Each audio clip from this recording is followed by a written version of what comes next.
Hello guys, അപ്സ്ട്രോക്കിൻ്റെ പുതിയൊരു വീഡിയോയിലേക്ക് എല്ലാവർക്കും സ്വാഗതം. ഇന്ന് നമ്മൾ വന്നിരിക്കുന്നത് ഒരു R15 വെർഷൻ 2 ആയിട്ടാണ്.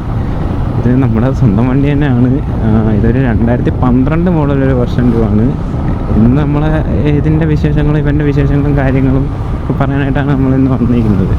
മെയിനായിട്ട് ഇന്ന് നമ്മളെ വീഡിയോയിൽ R15 വെർഷൻ 2 കോമൺ ആയിട്ട് വരുന്ന കുറച്ച് ഇഷ്യൂസും കാര്യങ്ങളും, അതെങ്ങനെ അത് പരിഹരിക്കുക എന്നുള്ള കാര്യങ്ങളും, പിന്നെ കോമൺ ആയിട്ട് ഇപ്പം പുതിയതായിട്ട് വണ്ടി എടുക്കാൻ നിൽക്കുന്നവരൊക്കെ ഉള്ള കുറച്ച് ടിപ്പും കാര്യങ്ങളൊക്കെ ആയിട്ടാണ് ഇന്ന് നമ്മൾ വന്നിരിക്കുന്നത്.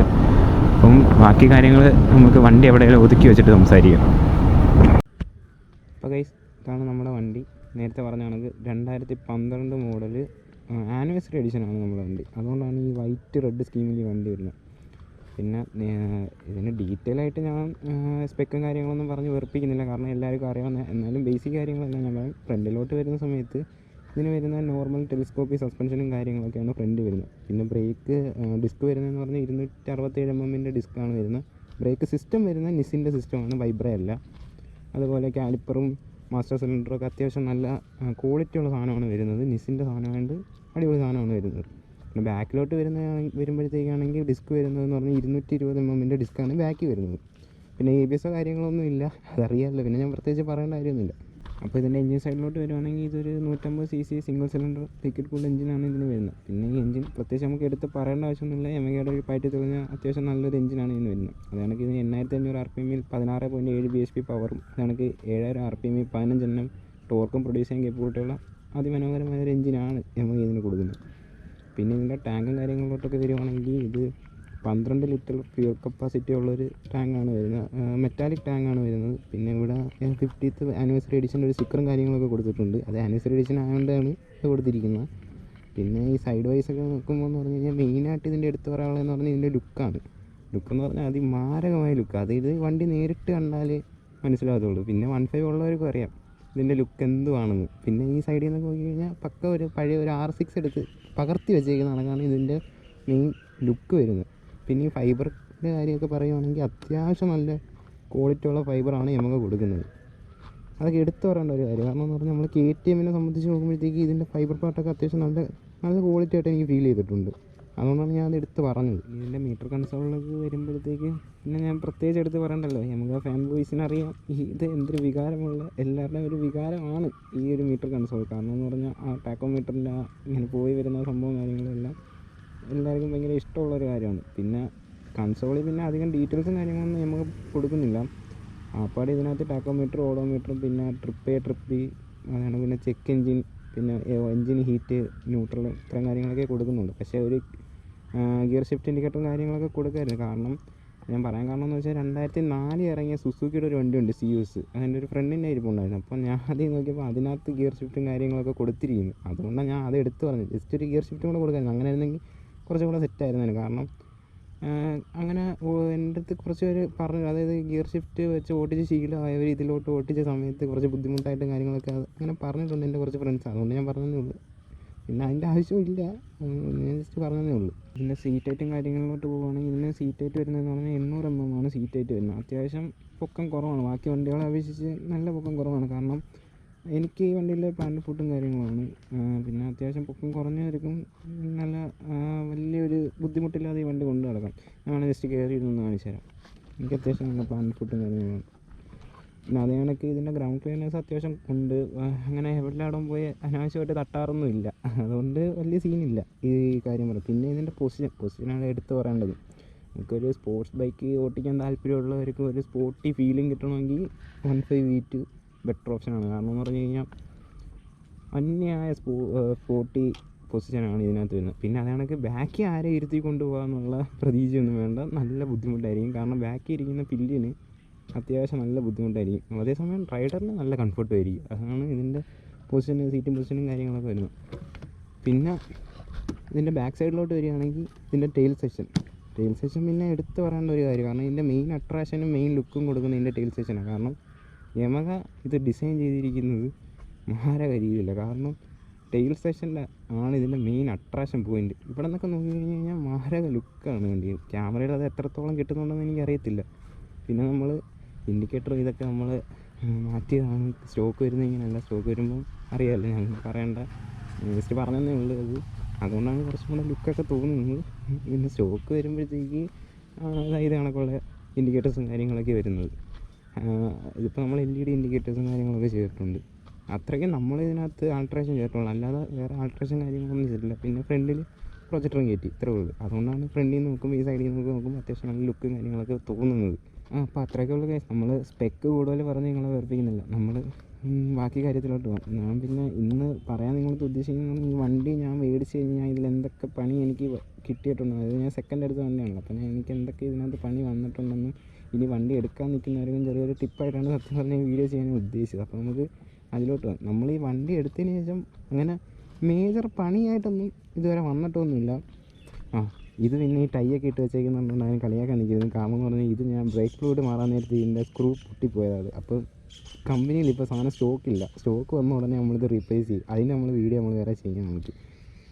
അത് കണക്ക് ഇതിന് വേറൊരു ഇഷ്യൂകളുണ്ട്. ഇവിടുത്തെ ഫോർക്ക് സീലും പൊട്ടിയിരിക്കുക. അപ്പോൾ അത് ഇത് രണ്ടും കൂടെ ഒരുമിച്ച് ചെയ്യാമെന്ന് പറഞ്ഞാൽ അത് ഒന്നും ചെയ്യാതെ വെച്ചിരിക്കുന്നു. അപ്പം വിഷയത്തിൽ നിന്ന് മാറിപ്പോയി. അപ്പോൾ നമ്മൾ പറഞ്ഞു വന്നു, ഈ വണ്ടിയിൽ ആപ്പാട് എനിക്ക് വന്നിട്ടുള്ള പണിയെന്ന് പറഞ്ഞു കഴിഞ്ഞാൽ ഇതിൻ്റെ 6 യൂണിറ്റ് അടിച്ചു പോയതാണ് മെയിനായിട്ട് ഇതിനകത്ത് വന്നൊരു ഇഷ്യൂ. അല്ലാണ്ട് വേറെ പ്രത്യേകിച്ച് ഇഷ്യൂ ഒന്നുമില്ല. പിന്നെ ഇടയ്ക്കിടയ്ക്ക് ഇതിൻ്റെ ഫോർക്ക് സീൽ പൊട്ടാറുണ്ട്. അത് പിന്നെ 15 V2 കോമൺ ഇഷ്യൂ ആണ്. എനിക്കറിയാവുന്ന എല്ലാ V2 ഇങ്ങനെ ഫ്രണ്ട് ഓയിൽ സീൽ പൊട്ടാറുണ്ട്. പിന്നെ ഇതിൻ്റെ 6 യൂണിറ്റിൻ്റെ കേസ് പറയുകയാണെങ്കിൽ ഇതിൻ്റെ 6 യൂണിറ്റ് ഇതിൻ്റെ അടിഭാഗത്താണ് ഇരിക്കുന്നത്. ഇവിടെ ഇരുന്ന് കഴിഞ്ഞാൽ പ്രോപ്പറായിട്ടുള്ള എയർ സർക്കുലേഷനോ കാര്യങ്ങളൊന്നും കിട്ടത്തില്ല. മെയിനായിട്ട് അതുകൊണ്ടാണ് ഈ 15 എല്ലാ 6 യൂണിറ്റ് അടിച്ചു പോകുന്നത്. കാരണം കോമൺ ഇഷ്യൂ ആണ്. എനിക്കറിയാവുന്ന തന്നെ 2-3 വണ്ടി ഇപ്പോൾ ഈ ഇടയ്ക്കും എൻ്റെ ഒരു ഫ്രണ്ട് ഒരു വണ്ടി എടുത്തിട്ടുണ്ടായിരുന്നു, അതിൻ്റെയും 6 യൂണിറ്റ് അടിച്ചു പോയി. അപ്പോൾ പിന്നെ അത് എൻ്റെ മെയിൻ ഇഷ്യൂ എന്ന് പറഞ്ഞു കഴിഞ്ഞാൽ ഇവിടെ ഇരുന്ന് ഓവർ ഹീറ്റായാണ് അത് അടിച്ചു പോകുന്നത്. അതുകൊണ്ട് ഞാൻ എന്താണെന്ന് വെച്ച് കഴിഞ്ഞാൽ ഇത് ഇവിടെ നിന്ന് ഇളക്കി ഇത് നൈസ് കിറ്റിൻ്റെ അടിയിലോട്ട് ഇത് റീപ്ലേസ് ചെയ്ത് വെച്ചിട്ടുണ്ട്. ഞാൻ ഇവിടെ നിന്ന് കാണിച്ചു തരാം. അപ്പോൾ ഇവിടെ ആണ് ഞാൻ ഇപ്പോൾ 6 യൂണിറ്റ് കൊണ്ട് ചെയ്യും. ഇവിടെ ആകുമ്പോഴത്തേക്ക് അത്യാവശ്യം എയർ ഫ്ലോയും കാര്യങ്ങളുണ്ട്. അതുകൊണ്ട് ചീത്തയാവത്തില്ല എന്ന് പ്രതീക്ഷിക്കുന്നു. അത് അതിൻ്റെ ഒരു വീഡിയോ ഞാൻ അല്ലാണ്ട് വേറെ ചെയ്യാം. ഇവിടുന്ന് 6 യൂണിറ്റ് മാറ്റി ഇങ്ങോട്ട് വെച്ച് സെപ്പറേറ്റ് ചെയ്ത് വെച്ചേക്കുന്നതിൻ്റെ ഒരു വീഡിയോ ഞാൻ ചെയ്യാം. അത് കണക്ക് പിന്നെ ഈ ഫോർക്ക് ഓയിലിൻ്റെ കാര്യം, ഇത് ഞാനിപ്പം മാറിയിട്ടൊരു 2 മാസം ആവുന്നേ ഉള്ളൂ. അപ്പോൾ ഇത് വീണ്ടും പൊട്ടി. ഇതിപ്പോൾ എല്ലാ 15 ഞാൻ കാണുന്നുണ്ട് ഈ ഒരു പ്രശ്നം. എന്തുകൊണ്ടാണ് ഇങ്ങനെ സംഭവിക്കുന്നത് അറിയില്ല. പക്ഷേ ഇതിനൊരു സൊല്യൂഷനായിട്ട് ഞാൻ ഉദ്ദേശിക്കുന്നത്, ഇനി മാറുമ്പോഴത്തേക്ക് ഇതിന് റിങ് കട്ട് ചെയ്തിട്ട് കഴിഞ്ഞാൽ ഇത് മാറുമെന്നാണ് എൻ്റെ പ്രതീക്ഷ. അത് ഞാൻ നോക്കിയിട്ട് ഇത് റിങ് കട്ട് ചെയ്തിട്ടിട്ട് നല്ല ബെറ്റർ റിസൾട്ട് വരുവാണെങ്കിൽ ഞാൻ അതിൻ്റെ ഒരു വീഡിയോ ചെയ്യാം. ഇത് രണ്ടുമാണ് മെയിനായിട്ട് 15 വരുന്ന കോമൺ ഇഷ്യൂ. പിന്നെ വരുന്നൊരു ഇഷ്യൂ ഉണ്ട്, ഇതിൻ്റെ ഫ്യൂവൽ പമ്പ് അടിച്ചു പോകുന്നൊരു ഇഷ്യൂ ഉണ്ട്. ഇതിൻ്റെ ഫ്യൂവൽ പമ്പിനാണെങ്കിൽ അത്യാവശ്യം നല്ല റേറ്റ് വരുന്നുണ്ട്. ഏകദേശം 15,000 രൂപ അടുപ്പിച്ച് റേറ്റ് വരുന്നുണ്ട്. അത് സത്യം പറഞ്ഞാൽ ഫ്യൂവൽ പമ്പ് അടിച്ചു പോകുന്നതെന്ന് പറഞ്ഞാൽ നമുക്ക് ഇത് ഷോറൂമിൽ കൊടുത്തു കഴിഞ്ഞാൽ അവർ ആ set full assembly set assembly മൊത്തം അങ്ങ് മാറത്തേ ഉള്ളൂ. പക്ഷേ സത്യം പറഞ്ഞാൽ ഇതിന് അടിച്ചു പോകുന്നതെന്ന് പറഞ്ഞാൽ മോട്ടറാണ് അടിച്ചു പോകുന്നത്. നമുക്ക് ആ മോട്ടർ സെപ്പറേറ്റ് പണിയുന്ന ടീംസൊക്കെ ഉണ്ട്. അവരെ കൊണ്ട് ചെയ്യിപ്പിക്കുകയാണെങ്കിൽ അത്രയും റേറ്റ് കാര്യങ്ങളൊന്നും ആകത്തില്ല. കോയിലും കാര്യങ്ങളൊക്കെ അഴിച്ച് ചെയ്യുന്ന ടീമുകളൊക്കെ ഉണ്ട്. എനിക്കറിയാവുന്ന 2 ടീമുകളുണ്ട്. അവരാണ് എനിക്കത് പറഞ്ഞു തന്നത്. അതാണ് 15 ഫ്യൂവൽ പമ്പിൻ്റെ കേസ്. മാക്സിമം എണ്ണ കുറച്ചിട്ട് ഓട്ടിക്കായിരിക്കും. ഒരു മിനിമം ഒരു കട്ട 2 കട്ടയൊക്കെ മെയിൻറ്റെയിൻ ചെയ്ത് ഓട്ടിച്ച് കഴിഞ്ഞാൽ ഒരു ഇഷ്യൂ വരത്തില്ല. അപ്പോൾ ഇതൊക്കെയാണ് കേസ് നമുക്ക് ഈ വണ്ടിയിൽ നിന്ന് കിട്ടിയിട്ടുള്ള ആകെ പണി. പിന്നെ ഈ വണ്ടിയിൽ മേജറായിട്ട് വേറെ ഇഷ്യൂസോ കാര്യങ്ങളൊന്നും എനിക്ക് വന്നിട്ടില്ല. പിന്നെന്ന് പറഞ്ഞാൽ ഞാൻ നല്ല രീതിക്ക് മെയിൻറ്റെയിൻ ചെയ്ത് കൊണ്ട് നടക്കുന്നുണ്ടായിരിക്കും. പിന്നെ എൻ്റെ ഈ വണ്ടി കണ്ടിട്ട് എൻ്റെ ഒരു ഫ്രണ്ട് ഈ ഇടയ്ക്ക് ഒരു വണ്ടി എടുത്തായിരുന്നു. അത് പക്ഷേ ഇച്ചിരി സീനും കാര്യങ്ങളൊക്കെ ഉണ്ടായിരുന്നു. അവൻ അത് ട്രിവാൻഡ്രത്ത് പോയാണ് അവൻ വണ്ടി എടുത്തത്. അവൻ OLX ഫോട്ടോയും കാര്യങ്ങളൊക്കെ കണ്ടുപോയി എടുത്തതാണ്. അവിടെ ചെന്ന് വണ്ടി നോക്കി ഓടിച്ച് നോക്കിയപ്പോഴത്തേക്ക് സീനോ കാര്യങ്ങളൊന്നുമില്ല. ഇവ അങ്ങനെ അവിടെ വെച്ച് അന്ന് തന്നെ വണ്ടി കണ്ട് അന്ന് തന്നെ എടുത്ത് തിരിച്ച് വരുന്ന വഴിക്ക് പകുതി എത്തിയപ്പോഴത്തേക്ക് അതിൻ്റെ ചെക്ക് എഞ്ചിനും കാണിച്ച് ഓവർ റേറ്റിങ് കാണിച്ച്. അങ്ങനെ ഇവൻ വീട്ടിൽ വന്നിട്ട് അന്നേരം തന്നെ എൻ്റെ പാതി ജീവനും പോയി. ഇവൻ എന്നിട്ട് എന്നെ വിളിച്ചിട്ട് ചോദിച്ചു, എന്ത് പറയുന്നത് ചെക്ക് എഞ്ചിനും ഇതൊക്കെ കാണിക്കുന്നു, ഓവർ റേറ്റിങ് കാണിക്കുന്നു. ഞാൻ പറഞ്ഞു വണ്ടി എടുത്തുണ്ടോ നോക്കട്ടെന്ന്. അങ്ങനെ ഞാൻ വണ്ടിയുടെ വന്ന് നോക്കിയപ്പോഴത്തേക്ക് കൂളൻ്റ് എന്ന് പറഞ്ഞൊരു സാധനം അതിനകത്തില്ല. ഞാൻ പറഞ്ഞു ആ കൂളൻ്റ് ഇല്ലാത്തതുകൊണ്ട് ഓവർ ഹീറ്റ് ആകുമ്പോൾ നമുക്ക് കൂളൻ്റ് ഫില്ല് ചെയ്ത് നോക്കാം, അപ്പോഴത്തേക്ക് സെറ്റ് ആകുമായിരിക്കും. ഞങ്ങളങ്ങനെ വന്ന് മേടിച്ച് കൂളൻ്റ് കാര്യങ്ങളൊക്കെ ഒഴിച്ച് നോക്കി. ഇതിൻ്റെ കൂളൻ്റ് ഒഴിക്കുന്നത് ഇവിടെയാണ്. അങ്ങനെ ഇവിടെ വന്ന് കൂളൻ്റ് കാര്യങ്ങളൊക്കെ നോക്കിയപ്പോഴത്തേക്ക് ഒഴിച്ച് ഫില്ല് ചെയ്യാൻ നോക്കിയപ്പോഴത്തേക്ക് കൂളൻ്റ് ഇറങ്ങുന്നില്ല. ഞങ്ങൾ പിന്നെ നോക്കിയപ്പോൾ അത് അഴിച്ച് നോക്കിയപ്പോഴത്തേക്ക് ഡ്രെയിൻ സ്ക്രൂ അഴിച്ച് നോക്കിയപ്പോഴത്തേക്ക് കൂളൻ്റ് ഡ്രെയിൻ ആവുന്നുമില്ല, ഒന്നുമില്ല. അപ്പോഴത്തേക്ക് നമുക്ക് മനസ്സിലായി ഇതിനകത്ത് മൊത്തം ക്ലോഗ് ആയിരിക്കുമെന്ന്. ഞങ്ങൾ പിന്നെ ഷോറൂമിൽ കൊണ്ടുപോയി അവിടെ കൊണ്ട് കാണിച്ചപ്പോഴത്തേക്ക് അവരഴിച്ച് നോക്കിയപ്പോഴത്തേക്ക് പറഞ്ഞു സിസ്റ്റത്തിൽ ഫുള്ള് ക്ലോഗ് ആയിരിക്കും. അതായത് പഴയ കൂളൻ്റ് ഇരുന്ന് ഫുള്ള് അത് മൊത്തം ബ്ലോക്ക് ആയിരിക്കും, അത് മൊത്തം അഴിച്ച് സെറ്റാക്കണം. അങ്ങനെ അവരതെല്ലാം അഴിച്ച് അതിൻ്റെ ഇമ്പലറും കാര്യങ്ങളും എല്ലാം മാറി മൊത്തത്തിൽ വണ്ടി മൊത്തം പണിയായിരുന്നു. അങ്ങനെ അത് പണിയിറങ്ങിയപ്പോഴത്തേക്ക് ഏകദേശം ഒരു 15,000 രൂപയോളമായി. അവൻ ഏകദേശം ഒരു 50,000 രൂപയോളം കൊടുത്താണ് അവൻ ആ വണ്ടി എടുത്തത്. പിന്നെ അതിനുശേഷം അവൻ 15,000 രൂപയുടെ പണി അത് ചെയ്തു. മൊത്തത്തിൽ ആ വണ്ടിയുടെ പുറത്ത് 65,000 രൂപ ഇറങ്ങി. പക്ഷേ നിങ്ങൾക്ക് ഇത് കണക്ക് ഭാവിയിൽ ഒരു വണ്ടി എടുക്കാൻ പോകുമ്പോഴോ അല്ലെങ്കിൽ ഇത് കണക്കൊരു വീട്ട് നോക്കുന്ന സമയത്ത് ഈ കാര്യങ്ങളൊക്കെ എടുത്ത് നോക്കുക മെയിനായിട്ട്. അതായത് നല്ലോണം മെയിൻറ്റെയിൻ ചെയ്തേക്കുന്നതാണോ, അതിൻ്റെ ഓയിൽ ചേഞ്ചും കൂളൻറ്റും ഇതൊക്കെ കറക്റ്റായിട്ട് മാറുന്നതാണോ, ഇതൊക്കെ ഒന്ന് അന്വേഷിച്ചിട്ട് വേണം ഒരു വണ്ടി എടുക്കുക. പിന്നെന്ന് പറഞ്ഞാൽ പറ്റുമെങ്കിൽ നിങ്ങളൊരു നിയർ ബൈ ഷോറൂമിലോ അല്ലെങ്കിൽ അറിയാവുന്ന ആരെങ്കിലും കൊണ്ടുവന്ന് വണ്ടി ഒന്ന് ഓട്ടിച്ച് നോക്കുക. ഓട്ടിച്ച് നോക്കി അതിന് കുഴപ്പമോ കാര്യങ്ങളോ ഒന്നും ഇല്ലെങ്കിൽ നിങ്ങൾ കണ്ണും പൂട്ടിയെടുത്താൽ വേറെ ഒരു പ്രശ്നം ഈ വണ്ടിയിൽ നിന്ന് വരത്തില്ല. അതാണ് മെയിനായിട്ട് ഇതിന് 1.5-ന് V2-ന് കൂളൻ്റ് എൻജിൻ ഓയിൽ മിക്സിങ്ങും ഞാൻ കണ്ടിട്ടുണ്ട്. അപ്പം അതും കൂടെ ഒന്ന് നോക്കുക. ഇത് മാത്രമേ ഇതിന് മെയിനായിട്ട് കംപ്ലൈൻറ്റും കാര്യങ്ങളൊക്കെ ഞാൻ കണ്ടിട്ടുള്ളൂ. അപ്പം വേറെ പ്രശ്നങ്ങളൊന്നും ഇതിനകത്ത് വരുന്നില്ല. അപ്പം നിങ്ങൾ ഒരു വണ്ടി എടുക്കാൻ നിൽക്കുന്നവരടുത്ത് എനിക്ക് പറയാനുള്ളതെന്ന് പറഞ്ഞാൽ, നിങ്ങൾ അത്യാവശ്യം വണ്ടി കുറിച്ച് അറിയാവുന്നവർ ഒരു മെക്കാനിക്കിനെ കൊണ്ടോ അല്ലെങ്കിൽ ഷോറൂമിലോ കൊണ്ടുപോയി കാണിച്ചിട്ടെടുക്കുക. കാണിച്ചെടുത്ത് ഉറപ്പ് വരുത്തുക വണ്ടിക്ക് ഒരു കുഴപ്പമില്ല. എടുത്തു കഴിഞ്ഞാൽ സീനൊന്നുമില്ല. വേറൊന്നും കൊണ്ടല്ല ഞാൻ പറയുന്നത്, വേറെ കമ്പനികളുടെ കണക്കല്ല യമഹയുടെ പാർട്സിനൊക്കെ അത്യാവശ്യം നല്ല റേറ്റാണ്. ഈ പറഞ്ഞ RR യൂണിറ്റ് ആയാൽ തന്നെ നമ്മൾ KTM-ൻ്റെ RR യൂണിറ്റ് ഏകദേശം 1,500 രൂപ റേറ്റ് കണ്ടേ വരുന്നുള്ളൂ. അതേസമയം ഈ 1.5 എന്ന് പറയുമ്പോൾ 3,500 രൂപ റേറ്റ് വരുന്നുണ്ട്. ഏകദേശം അതിൻ്റെ ഇരട്ടി റേറ്റ് വരുന്നുണ്ട്. അതായത് ഫ്യൂവൽ പമ്പിൻ്റെ കേസ് പറയുകയാണെങ്കിലും 15,000 രൂപയാണ് ഫ്യൂവൽ പമ്പിൻ്റെയൊക്കെ കേസ്. ഫ്യൂവൽ പമ്പൊക്കെ അടിച്ചു പോയാൽ 15,000 രൂപ പോയി. പിന്നെ ഫ്യൂവൽ പമ്പ് ആ മോട്ടർ അഴിച്ച് പണിയുന്ന ടീംസൊക്കെ ഉണ്ട്. അങ്ങനെ ചെയ്യുവാണെങ്കിൽ ഇത്രയും റേറ്റും കാര്യങ്ങളൊന്നും ആകത്തില്ല. ഞാൻ അസംബ്ലി ഫുള്ള് വാങ്ങണമെങ്കിൽ 15,000 രൂപയാവും. അതാ പറഞ്ഞ് ഇതിൻ്റെ ഓരോ പാർട്സിനും നല്ല റേറ്റാണ്. ഈവൻ നമ്മുടെ ബ്രേക്ക് പാഡിനായാൽ തന്നെ നിസിൻ്റെ ബ്രേക്ക് പാഡിന് ഏകദേശം 1,100 രൂപ റേറ്റ് വരുന്നുണ്ട്.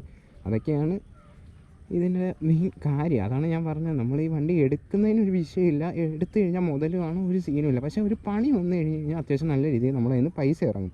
കാരണം പാർട്സിനൊക്കെ നല്ല റേറ്റാണ്. പിന്നെ അത് കണക്ക് പാർട്സിൻ്റെ അവൈലബിലിറ്റി നോക്കണം. ഇത് 2012 ഇറങ്ങിയ വണ്ടിയാണ്. ഇപ്പം തന്നെ ഞാൻ ഈ കേബിൾ ടൈറ്റ് വെച്ചിരിക്കുന്നത് ഇതെന്ന് പറഞ്ഞാൽ പൊട്ടിപ്പോയത്. അതായത് ഈ സ്ക്രൂ പൊട്ടി. ഞാനിതിപ്പം ഷോറൂമിൽ വിളിച്ച് ഈ പാർട്സ് എൻ്റെ നമ്മളെ യമഹയിൽ വിളിച്ച് പാർട്സിൽ വിളിച്ചപ്പോഴത്തേക്ക് ഈ സാധനം സ്റ്റോക്കില്ല. ഞാൻ ഓർഡർ കൊടുത്തിട്ടേക്കും, ഇതുവരെ വന്നിട്ടില്ല. അതാണ് ഒരു വിഷയം.